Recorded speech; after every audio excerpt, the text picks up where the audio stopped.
Okay, the spectrum of financing. Now, this is a total me term. I made this up. I am declaring it.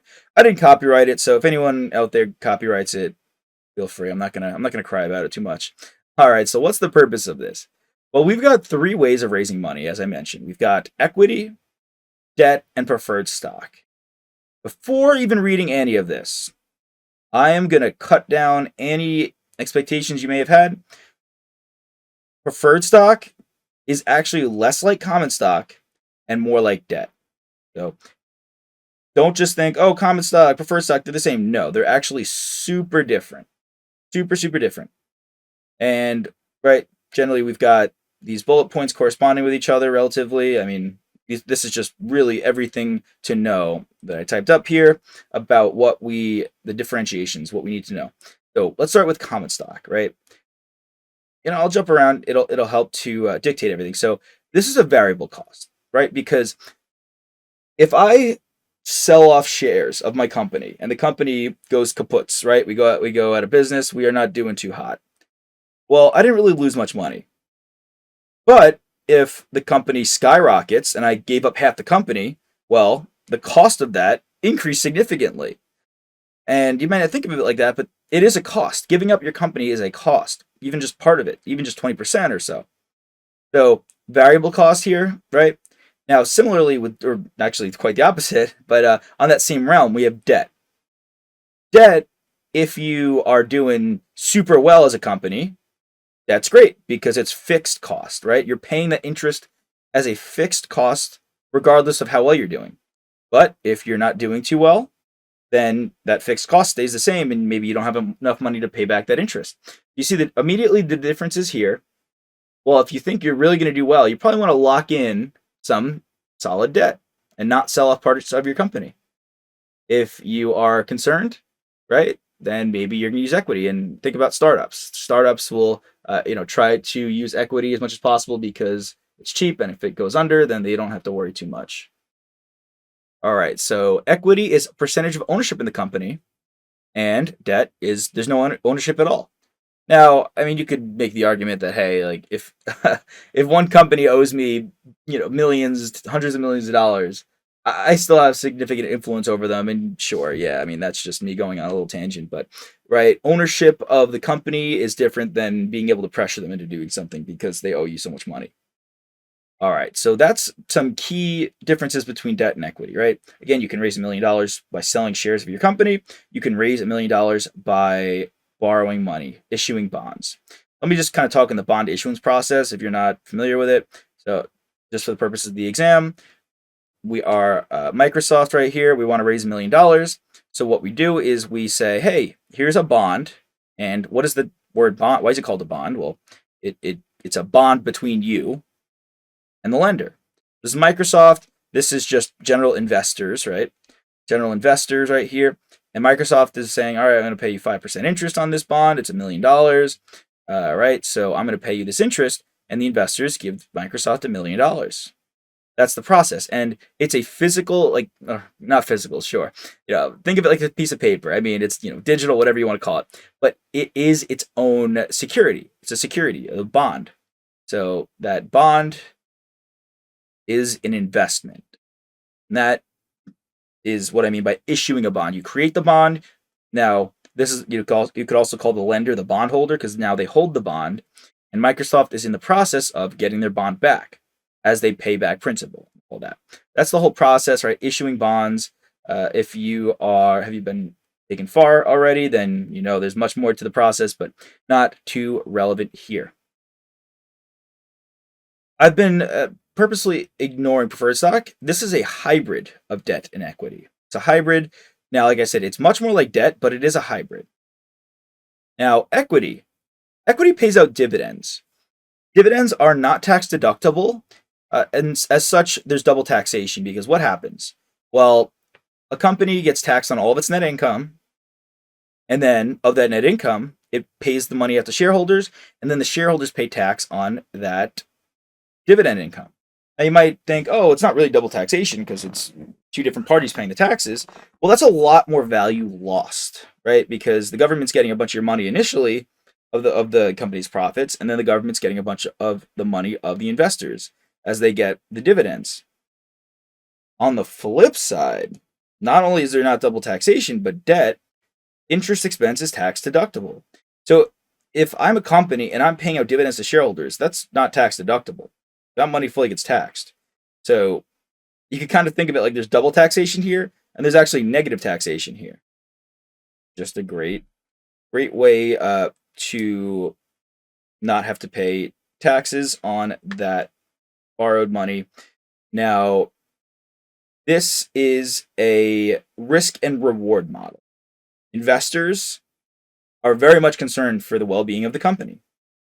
Here, with debt, the investor, they don't really gain or lose, especially because if a company goes bankrupt, well, generally the debt holders, the bondholders, they're the ones who are getting paid first. And there's a whole order of who gets paid first. That is in reg. We're not going to worry about that. But just know that generally speaking, in a company, it's riskier to be a shareholder. Now there's more risk, more reward, because if the company does super well, then you're going to get more reward. If Netflix blows up, you're going to get more reward because your stock is going to increase significantly. But debt holders, right? You see the differences there. Pros and cons to each. Debt's more secure. You're much more likely to get your money back if something bad happens. Debt and equity. There are pros and cons for the company issuing one or the other, and there's pros and cons for you as an investor to buy one or the other. All right. Well, I can't ignore it anymore. And I wasn't ignoring it for any reason. I just want to make sure you saw these two because, well, if this is a hybrid of those two, I want to make sure you're familiar with the two, right? Think of it, it's their baby. Debt and equity got married, had a baby, called it preferred stock. That's what this is. Now, preferred stock still does pay out dividends. However, these are essentially interest payments in terms of how they work, but they're still considered dividends. So if I receive preferred stock dividends as an investor, I still consider that dividend income. However, but how it works is it's essentially structured like debt. Whereas dividends on equity, the board of directors management says, okay, we're going to pay out a 2 cent or $2 per share dividend.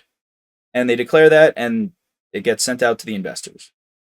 Debt, it's fixed, right? It says, oh, okay, $1 million times 5%, and that's it. That's the same thing for preferred stock. It's, okay, I buy $1 million of preferred stock. It's got a set dividend rate of, let's say, 5%. So I'm getting it's set, it's fixed. This is fixed income, just like interest payments, but the income is considered dividends. So I'm going to let you sit with that for a second. Think about that. Why is that important? It's definitely important. I mean, obviously for tax purposes, but how that all works. Now, why would we do this? Oh, I will get into that. Don't you worry. So this is not ownership. That's the biggest thing. Oh, there's a lot of big things. I'm not going to say this is the biggest thing. So, oh man, I'm just having a good time. I hope you are too. Preferred stock, right? Preferred stock is not ownership. It's much more like debt because, yes, even though the dividends are considered dividends for tax purposes, it's really much more like interest payments. And this does not mean ownership, just like debt doesn't mean ownership. And the investor does not lose or gain depending on the company's risk or reward. So investors purchase preferred stock and debt for fixed income payments rather than capital appreciation. So really the only similarity between these is the name. They're both called stock, but really, like, honestly, I hate that. And please, I mean, can't cross it out. The exam does call it that, and it's called that in real life, but preferred stock is much more like debt. That is what's going on. Now, I'll give you an example of how this is used in real life. All right, so 2008 financial crisis. We've got Bank of America is not doing too hot, and there was a cash crunch. We all needed cash, and these banks did not have cash. Now, you've got someone super wealthy and has stockpiles of cash like Warren Buffett. Warren Buffett says, all right, Bank of America, I got to save the U.S. economy, so let me throw you a lifeline. Now, Warren Buffett doesn't necessarily want the stock in Bank of America. Why? Well, I don't know. He just doesn't think it's the strongest entity at the time. Whatever. There's a million reasons why Warren Buffett might not. But Warren Buffett doesn't want just normal debt. Preferred stock. Preferred stock's got its advantages. I mean, it's called preferred stock. You get access to lounges and clubs now. So with preferred stock, there are plenty of legal advantages. Not our place to get into those today, but definitely look into it if you're interested. But it's negotiable too, right? You can say, "Hey, I'm Warren Buffett. I am saving you from bankruptcy. So I want to buy, let's say, a million shares of preferred stock for $5 each, and I want 10% a year in dividends." Now, the debt market works a lot more different than that, more set. This is super customizable. That's another big kicker here. And oh my god, customized. Like I knew I was going to say that. So, right, so $1 million, sorry, a million shares times $5 times 10%. Now, there's other situations here. For example, Bank of America doesn't necessarily have to pay out those dividends every year, but they do rack up and they are accumulated.